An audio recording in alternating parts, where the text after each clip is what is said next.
Hello दोस्तों, मैं R N school business advisor and founder online business workshop. मित्रों, हम बात करना चाहेंगे कि कम महत्वपूर्ण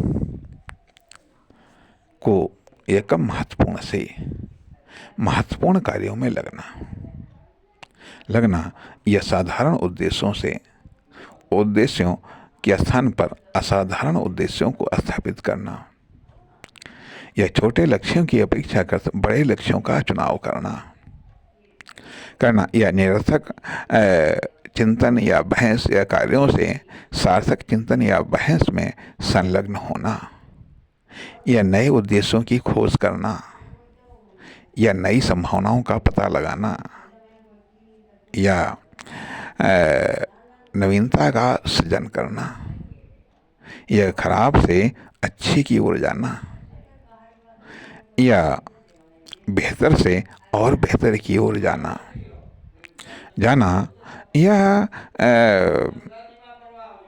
विनाश से विकास की ओर अग्रसर होना होना या बर्बादी को रोकना या नए विकास को जन्म देना, नए लक्ष्यों का निर्धारण करना या कुछ बेहतर करना या कुछ अच्छा करना या कुछ अच्छा करना या कुछ अच्छा सोचना ये सब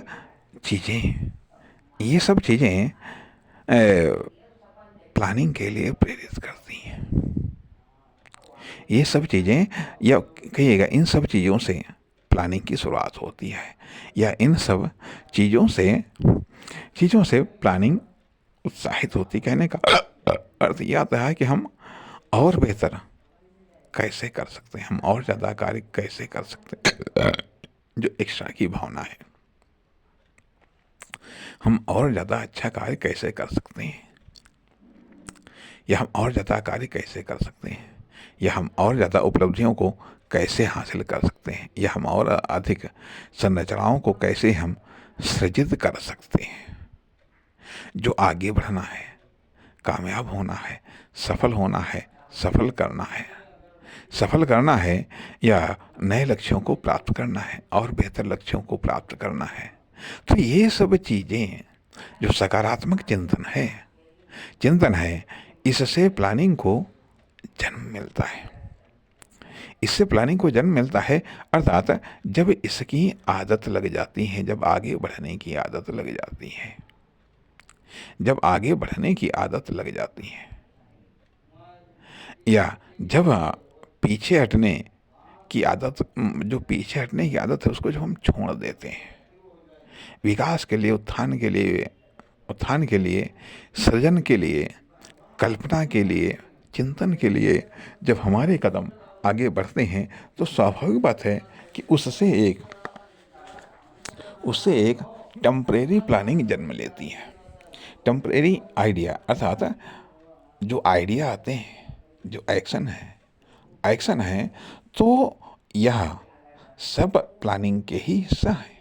प्लानिंग अपने आप में आइडिया, एक्शन, थॉट, इन सब चीज़ों का एक सम्मिलित रूप है। ये सब प्लानिंग के तत्व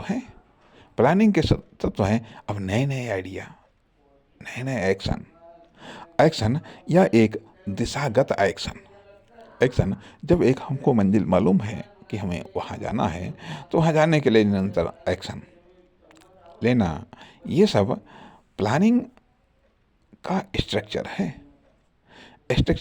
जब हम निरर्थकता से दूर आ जाते हैं, जब निरर्थकता को छोड़ देते हैं, सार्थकता को अपना लेते हैं, सार्थकता की संभावनाओं को तलाश करते हैं और ये बात भी ध्यान देने योग्य है कि जब हम किसी अच्छी चीज़ को तलाश करते हैं तो खराब चीज़ें तमाम सारी मिलती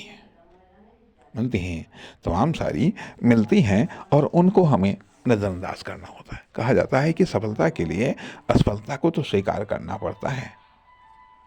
सफलता यदि हमें प्राप्त करनी है तो उसके लिए असफलता का सामना करना पड़ेगा। इसलिए यदि सार्थक चीज़ हमको चाहिए तो उसके लिए फिर निरर्थक चीज़ों का तो सामना करना पड़ेगा। ये सामना तो होगा ही। अर्थात जो मंजिल और खुद के बीच में जो डिस्टेंस है उसमें कुछ अच्छी चीज़ें भी होंगी, कुछ ख़राब चीज़ें भी होंगी।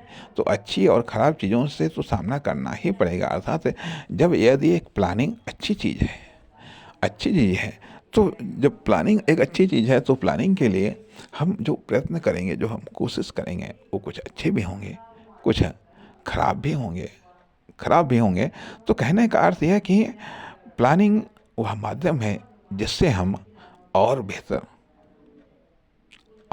की ओर अग्रसर होते हैं।